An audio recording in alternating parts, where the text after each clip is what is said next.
currently celebrating, not alcohol, Gibson's, which Donovan brought down a half gallon of Gibson's like a year ago. It's been in the freezer. Oh, is that where that came from? I mean, yeah, I've been kind of waiting for like a special occasion, and our Dyno's been a miserable POS for like 3 years. Yeah. And now it's not a miserable POS, so we have Dyno! Yes. It is amazing. It is so great. Since we finally have a Dyno we can trust and use and it works, you've got 16 hours, well, 12, 13 hours. Yeah, roughly. Yeah, probably in there. We picked up a VP44 truck. They're getting really popular, and we started using sack style nozzles on them about 6 months, maybe 12 months ago. We got 3 complaints in the last month of idle haze for the 150 and bigger stuff. So we figured we would, now that we have VP44 truck, we would dyno it ourselves, then drive them and see what they're like. So then the debate is, what are you going to put on for turbo? Like, sales guys like, hey, put a stock turbo on it. And I'm like, well, hey, that's moronic, because nobody is going to use a stock turbo 23 years later. Everybody's put something on there. So about the most common thing that's being sold today is probably the Cheetah. Yeah, I think that's a very good selection. So we threw a Cheetah on it, and otherwise stock motor, stock lift pump, stock injection pump. Yep. BD's boost fooler. Yep. No electronics outside of that. No programming. No Smarty. No edge box. No nothing. Stock timing. Stock mapping. Stock everything. Stock. And it's really cool because with this thing being a 5-speed truck, you were able to sweep them from what RPM to what RPM? We were going from, was it 2,600? Nope. No? How low was it? 18, sorry. 18 to 3,200. That's what it was. It's a good thing I'm around. It is a good thing. I was remembering Hot Rod 12 valve we were trying to dyno. Yeah, that was a little different story. Yeah. And that is cool about, the gear jammer trucks, is you can start the run at 1800 and it doesn't unlock and it doesn't downshift. So you get a real power curve right out from the basement like that. Yeah, that's nice. And with the new dyno software, we're sweeping from 1800 up to how many? 3,200. 3,200. Mm-hmm. And you're allowing it 200 engine RPM increase per 1 second. Yes. Unlike, I trusted my dyno jet, but it was still an inertia dyno. The more power you made, the shorter the dyno run was. We didn't make maximum EGT, we didn't make maximum drive, didn't make maximum boost. So I always kind of wondered, like, was this the ultimate data? And, for like buying a dyno 25 years ago, I feel like it was good data. It was really good data. But this, like, if you've ever been around an engine dyno, it's 200 RPM increase per 1 second. So these runs are hell. Yeah, it's hard on the truck. It's working. That truck's grunting. If you can imagine a trailer at wide open throttle, you're just making that thing labor. And so we've got fan pointed at the intercooler. We measured opacity. Yeah. Because we're trying to keep them as clean as possible. Mm-hmm. We put pilots in these nozzles. That helps it come off the bottom quite a little bit. Oh yeah, for sure. Yeah, when you're on the dyno, it actually, starting horsepower on the graph is much higher now than even at previous. 1800. Yeah. Yeah. Which is huge.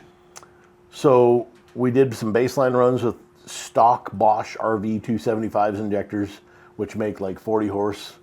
We confirmed that the truck made 240 horse at the hub with those injectors in it. And then we started, step 1 was a 0061 wire, 6 holes of 0061. And then the pilots were 3 thou wire, 153 degree spray angle. Liters per minute is like 30 liters a minute. So that's a pretty small nozzle considering that it made, 55, 57 horsepower, something like that. Yeah. Yeah, something like that. A little bit over 50. A little over 50. And they're super clean, like way less than 20 for opacity. Yeah, those were under 10. Were they? Under 10 for opacity, yeah. So if you're looking for a nice bump, it's going to be very streetable, very clean, very nice, very good mileage. 153 degree spray pattern, so it's going to be ideal for your factory style pistons. That's a great little choice. And then 75s. With 75s, I'd highly recommend that you put a boost fooler in it if you're not going to run any sort of edge box or what have you, Quadzilla, whatever. If you're not plugging in the map sensor to jimmy that sensor down, then right at 75, I'm really going to recommend that you put a boost cooler in it. Otherwise, it's going to make so much power that it's going to derate. Yep. So that being said, we learned that on the dyno. We actually got it to where it would derate. So plugged in the boost cooler and then boom, all of the curve looked normal again. Yeah. So 50s, no boost cooler required. 75s, I would advise it. And there you go. Mm-hmm. Cleanliness on the 75s, what'd you think?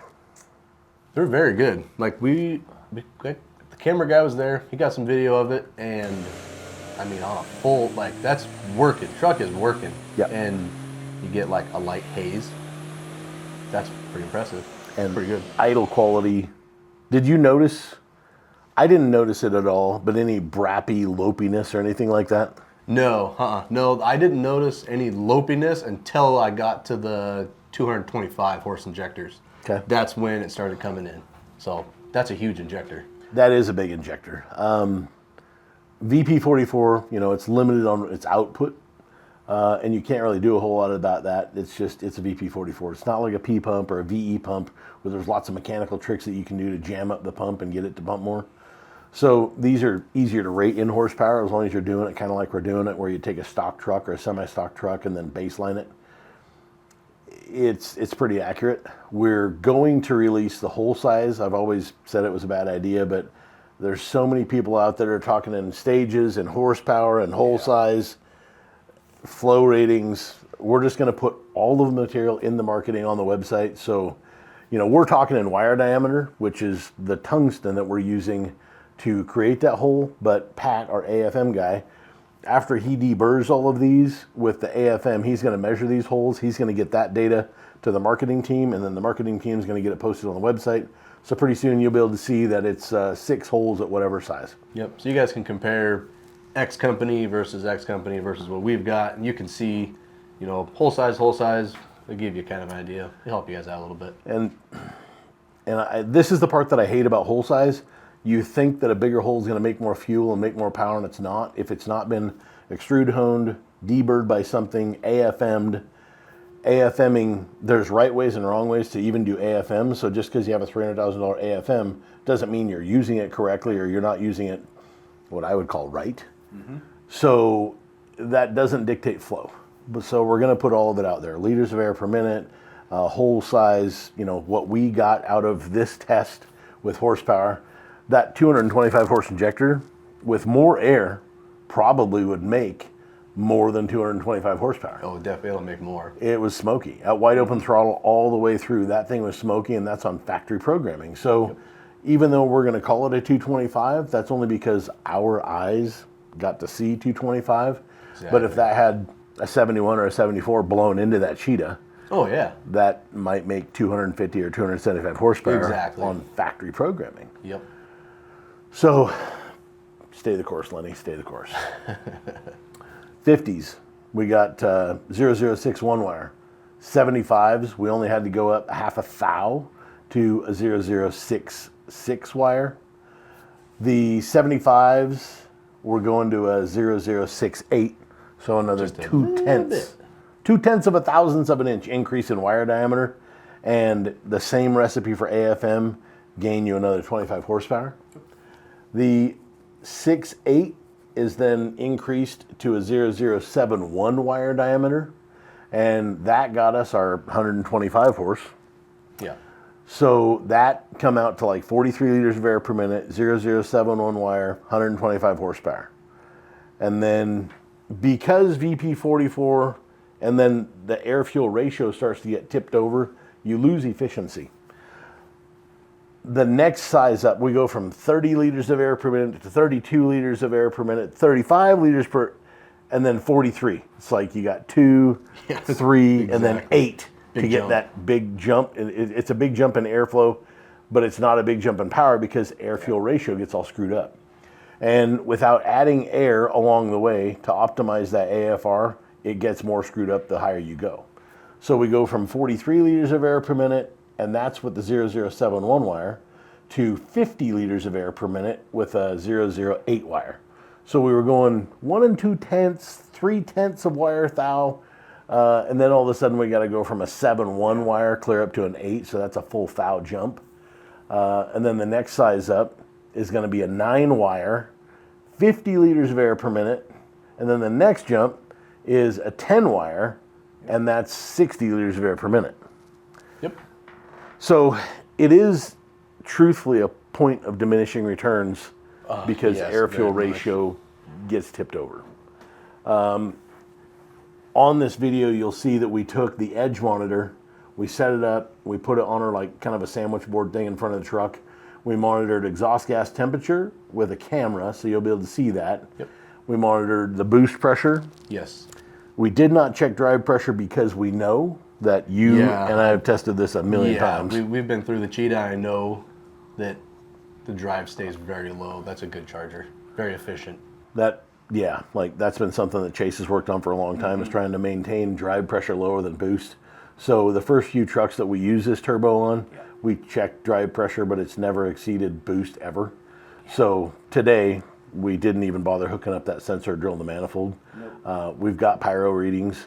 And really, when you go from 1,800 RPM clear up to redline, 3,100, you've got a very long hit. These hits, they feel like they're taking forever when you're in there. You're Feels like, like God, a this thing's long going to break. But at the end of those hits, our numbers were 1,250, then 1,350 and 1,400. Yeah. And the real big stuff, we got to 1,530. On the 225s, it made just over 1,600. So, I mean, it's hot.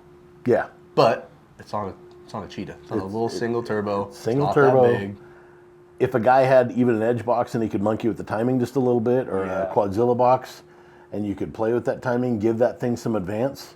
You got to bear in mind that with a bigger injector, without modifying the programming, you're just dumping more fluid, and you're doing it like rather quickly.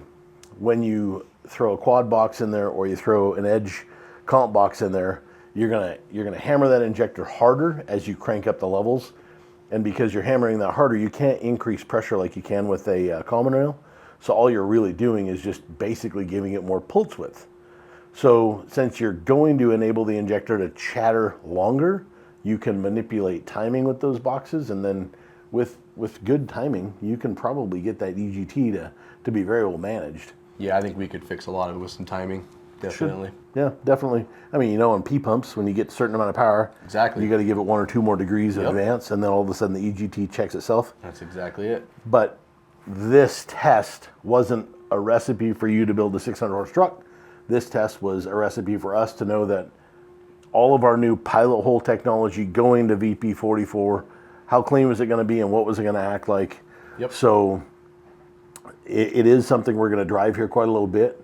Mitch went ahead and threw the 150-horse injectors back in it. I got a hold of Jacob at Edge. He's going to send us a comp box. Their comp drag 2.0, I think is what they call it. Oh, yeah, the new one. The new one. So we'll be able to monkey around with timing and kind of test that and see where it goes. And who knows, you might see us putting, maybe one of Power Driven's like big 71 or 74 mil chargers in front of that Cheetah. Yeah, it'd be all right. And seeing maybe this thing will make 625 on a set of injectors in a box. That'd be cool. But, 3 times in the last month, I've had a customer call up and say, look, this thing hazes. And then Dan Garvin, good friend of ours from a very long time ago, sent me a photo of a customer truck from him, and there was way too much haze. Like, I've not seen it. From the picture, it looks pretty ugly. The picture's ugly. So I was like, hit the brakes. Let's get a VP44 truck.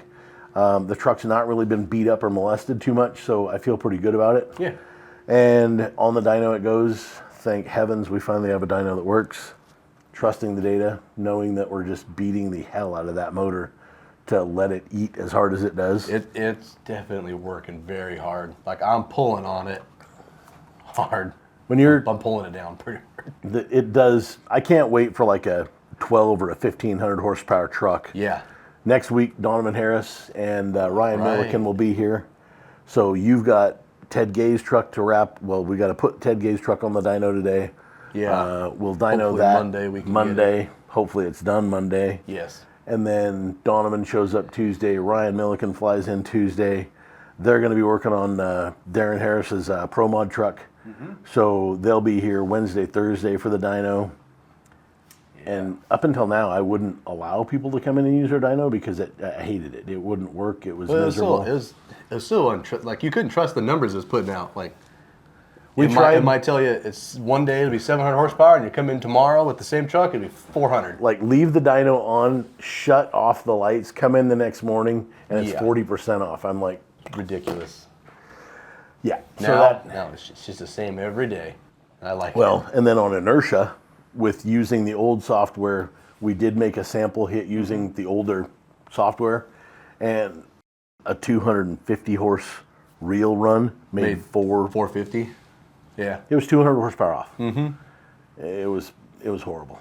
So we're really, I'm sold that this data is good data. Yes. So see the pants. When I drove the truck before I pulled it onto the dyno, filled like X amount of horsepower, put it on the dyno, and it like spit out that same number. I'm happy with that. Yeah. The fact that I've always said, like, man, we dyno some of the slowest 700 horsepower trucks on the planet. Yes. Yeah. Now I'm feeling like it's going to be a little bit better, but Yeah. enough about the dyno, I guess. So injectors, what do we got going? Recently, ISB bodies. We've been working with Steve Burton, and he does a lot of engine dynoing for like 2.6 trucks. So we got to a point where the body wouldn't keep up with the nozzle that he was asking. So I sent out some of our bodies. We have bodies made. The feed passage is 1.9 millimeters. The stock feed passage is 1.6. The 1.9 is definitely better than a 1.6 for big nozzles like that. But we ran out of volume from the body, so we dual fed them. And I've got about 36, maybe 40 of those, somewhere in that number left. We've only had those for a couple of days. We've been selling dual feed 24 valve big sack stuff. So that is going to retail right about $1,500. So for those of you that have P7100s, 14 mil plungers, 13 mil plungers, and you don't want to do any sort of a top feed or whatever, like I can put an ISB body in there that's dual fed, and it's got a ginormous sack on it. It's like 1.5 millimeter across. So we're actually building a set for a customer right now. They're a two-wheel drive sled pull truck. It's a QSB 6.7 piston, 126 degree spray angle. We're going to use 6 by 28 thou wire. So it'll be about a 6 by 30 is what he's going to get. It's a 14 mil plunger pump, and it's going to a single, I believe it's a GT55 with a 98 mil wheel. So 2,000 to maybe 2,200 horsepower. Big dog. So it is, and it's very exciting for us to be in, to be able to give you guys something that just drops in. You don't got to modify the valve cover and do all this other crazy stuff. They're just going to go and perform and do what they're supposed to do. Like, this is exciting for us. I enjoyed it anyways. Yeah, for sure. What else have we done on VP44? That's all I got. Needle valves are all DLC coated.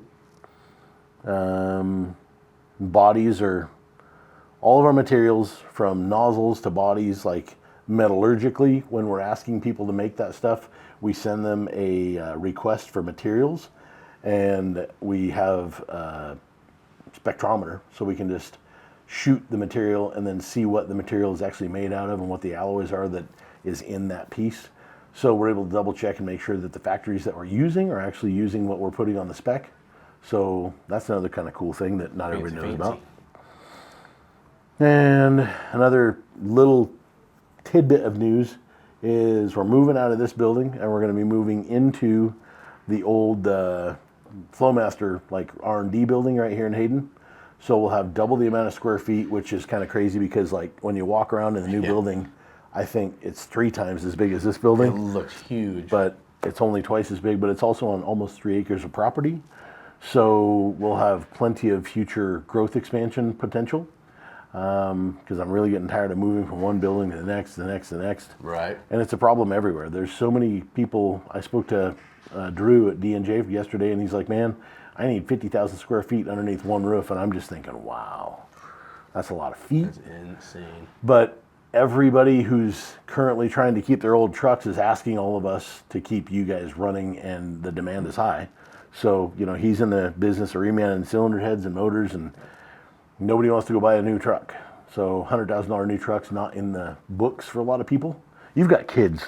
Yeah, I got 4 of them, and they are hungry. They eat? A lot. Every day? Every day. 3 meals a day, sometimes 4, snacks, drinks. A $1,700 truck payment might not be in the book, in the cards. Yeah, no, definitely not. I can't even imagine. I couldn't. No, I'd be. A lot of people out there don't have house payments that are $1,700, and now a new truck payment's going to be 17 to Yeah. $2K. It's crazy. Insane. For a depreciating asset, my CFO likes to remind me of these things. She's quite certain that I have too many depreciating assets.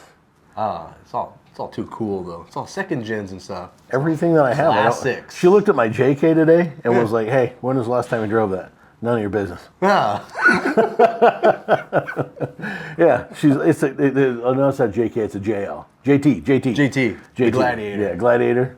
I mean, it's sitting there clean and on its 41s it's on tons and 42s and like whatever. there's no reason that I'm getting rid of that truck at all. It's too cool. She wants me to sell stuff so we have construction money, and I'm like, debt.